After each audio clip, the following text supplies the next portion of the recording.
Setiap kali saya bertemu dengan seorang penyiar, misalnya dalam rangka promo untuk pertunjukan stand up comedy saya, atau misalnya saya lagi promo film, itu selalu dilempar pertanyaan yang sama. Bagaimana caranya saya datang dari seorang penyiar radio, bisa kemudian mengembangkan karirnya sampai di posisi seperti saya. Karena mereka memahami bahwa ini semua karir saya dimulai dari siaran radio. Nah, saya selalu bilang bahwa kunci dari karir saya dan bahkan karir hampir semua orang yang saya kenal sih adalah konsistensi dan persistensi. Konsistensi adalah kemampuan untuk bisa terus memberikan entah itu karya ataupun pekerjaan hasil ya di level yang sama, selalu seperti itu. Sehingga kita ngomongin soal kualitas yang sama selalu tanpa terpengaruh dengan faktor eksternal ataupun internal seperti lagi sedih atau lagi bahagia atau apapun.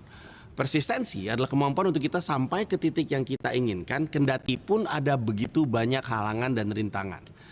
Nah, karir saya jalannya cukup panjang. Saya memulai semuanya dari menjadi seorang penyiar radio, dan terus terang saya jadi penyiar radio juga bukan karena saya tahu ini adalah pilihan karir yang tepat dan segala macamnya. Saya cuman butuh uang, kemudian saya lagi tugas akhir, saya butuh uang lebih banyak dari biasanya, bukan hanya sekedar untuk makan dan kosan, tapi untuk biaya kuliah saya.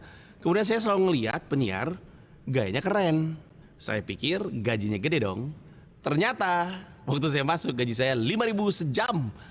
Sebulan cuma siaran 4 jam, gaji saya 20.000 sebulan gaji pertama saya. Jadi saya ada di posisi yang tidak ideal kalau dari sisi bayaran. Sementara teman-teman saya pada zaman itu udah ada yang digaji 1.800.000 atau 1,5 juta.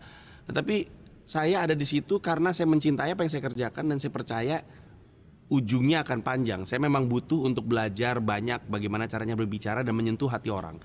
Dan itulah kenapa saya bertahan di radio cukup panjang kalau dipikir-pikir, 11 tahun kayaknya, dimana hampir 90%-nya, mungkin 80% dari 10 tahun tersebut saya habiskan 4 jam sehari dari jam 6 pagi sampai jam 10. Di situ saya belajar banyak. Saya belajar bagaimana caranya menyemangati orang, kata-kata apa yang ingin mereka dengar, butuh mereka dengar untuk bisa melonjakkan hari mereka jadi lebih positif. Dan dari situ saya mulai diajarkan untuk nge-MC, ketemu langsung dengan orang di depan saya. Biasanya saya cuma ada di dalam ruang siaran, kemudian membayangkan lagi bicara dengan seseorang. Nge-MC mengajarkan saya untuk berbicara langsung di depan publik, yang kalau misalnya saya salah ngomong, reaksinya langsung saya dengarkan. Dan sebaliknya kalau misalkan saya melakukan sesuatu yang lucu, reaksinya juga langsung saya tangkap. Kemudian dari situ saya bergeser ke jadi seorang presenter TV, dan itu juga sebuah lonjakan yang cukup lumayan, karena kalau jadi presenter TV manusianya tidak ada. Jadi agak lebih mirip radio sih, manusianya tidak ada di depan kita, tapi kita tahu yang nonton banyak. Dan salah satu bagian yang merepotkan untuk seorang penyiar radio kemudian menjadi presenter TV adalah mencoba untuk mengunci mata tetap di kamera. Karena biasanya penyiar, bahkan banyak yang siaran matanya sambil tertutup, matanya meleng kemana-mana. Dan di level awal menjadi seorang presenter TV nggak diperbolehkan untuk matanya meleng kemana-mana. Kalau sekarang masih ada mendingan, tapi zaman dulu apalagi untuk anak baru harus tetap bertahan di situ, dan itu butuh waktu untuk bisa saya lakukan. Lalu dari situ saya mulai lompat ke semacam public speaking, tapi formatnya ada agak-agak beda, yaitu menjadi seorang rapper, dan komunikasi publiknya di atas panggung konser musik gitu. Dan itu beda lagi, ada ilmu baru yang saya dapat dari situ. Kesempatan yang saya dapat untuk nge-rap kemudian membuka jalan saya untuk nulis buku. Dan nulis buku itu juga dia tidak bicara, tapi membantu saya untuk bikin struktur kata-kata, kalimat yang baik, merupakan perpanjangan dari public speaking kayak saya. Karena teknik public speaking saya di radio saya bawa ke tulisan. Makanya kalau misalnya membaca buku saya itu jarang sekali pakai istilah-istilah rumit, kendati pun yang saya bahas adalah hal-hal serius seperti politik dan ekonomi dan hukum dan masih banyak lagi. Dari situ baru kebuka peluang yang satu lagi, menjadi seorang stand up comedian. Disinilah saya kemudian merasa lebih optimal kemampuan public speakingnya. Dan kalau diperhatikan di pertunjukan saya, penonton tahu bahwa saya bukan cuman pengen bikin orang ketawa, tapi pengen bikin orang mikir. Bahkan di akhir setiap pertunjukan, saya ingin membuat orang merasa sesuatu yang lebih kompleks lagi.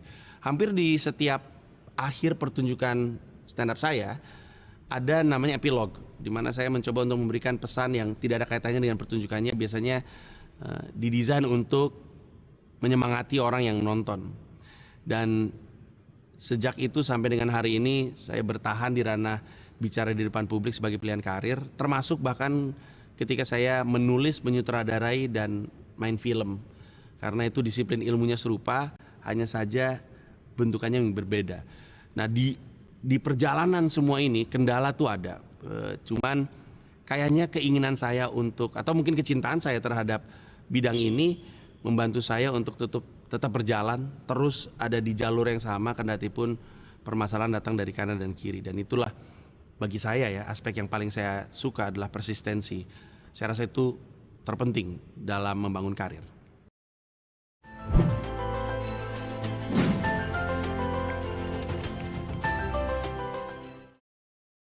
Orang suka bilang sama saya, enak ya kerjaannya ngomong. Ya kalau lagi ditangkap dengan baik dan semua yang dibicarakan juga baik, ya menyenangkan. Permasalahannya, apapun pilihan karir kita kan selalu ada kendala, selalu ada masalah. Nah, apa kendala menjadi seorang pembicara publik atau public speaker? Secara umum dua. Orang kalau banyak ngomong, resikonya banyak salah ngomong. Yang pertama, karena seringkali kata-kata keluar dari mulut kita tidak seperti yang kita rencanakan, bisa jadi karena emosi, bisa jadi karena ketidakmampuan untuk menguasai diri, mungkin grogi, bisa jadi karena reaksi terhadap apa yang kita lihat di antara penonton, atau nggak disiplin aja dengan yang kita rencanakan, atau mungkin lupa dengan apa yang harus kita katakan. Sehingga harusnya ngomong apa, keluarnya beda. Nah, makanya itu resiko pertama. Resiko orang banyak ngomong adalah salah ngomong. Resiko kedua dari menjadi seorang pembicara publik adalah orang salah nangkep omongan kita. Jadi kitanya benar, tapi orang nangkapnya salah. Nah untuk dua ini hasilnya sama, yaitu reaksi. Kita salah ngomong, orang salah nangkep omongan kita, yang muncul adalah reaksi. Nah reaksi ini datang dari berbagai macam bentuk. Percaya sama saya tahu persis. Dari diomelin di depan muka, mau disakiti, sampai juritan-juritan netizen yang tercinta. Nah pertanyaannya, gimana nih caranya mengatasi hal-hal seperti ini? Prinsipnya gini, ini saya dapat dari seorang teman. Event plus reaction equals result. Kejadian plus reaksi kita terhadap kejadian tersebut sama dengan hasil. Kejadian yang menimpa hidup kita, kan kita nggak bisa ukur ya, terjadi begitu aja. Tapi kalau kita pengen hasilnya seperti yang kita bayangkan, maka kuncinya ada di reaksi kita terhadap kejadian ini.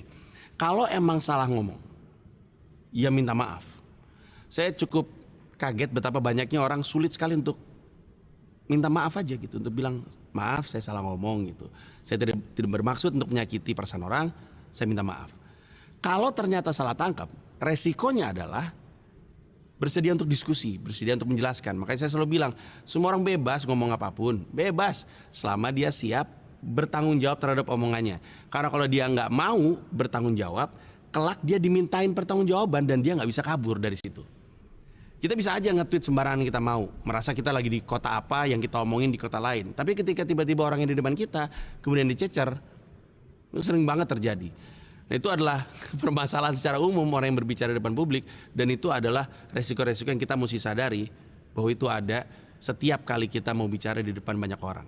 Dan kalau kita mau belajar untuk berhati-hati, Twitter tuh medium yang tepat menurut saya, karena tidak bicara tapi seperti bicara di depan publik. Kita melempar kata-kata 140 atau 160 karakter, tapi kalau kita tidak pikirkan baik-baik kata-kata tersebut, kadang-kadang reaksinya bisa mengagumkan, entah itu baik ataupun buruk.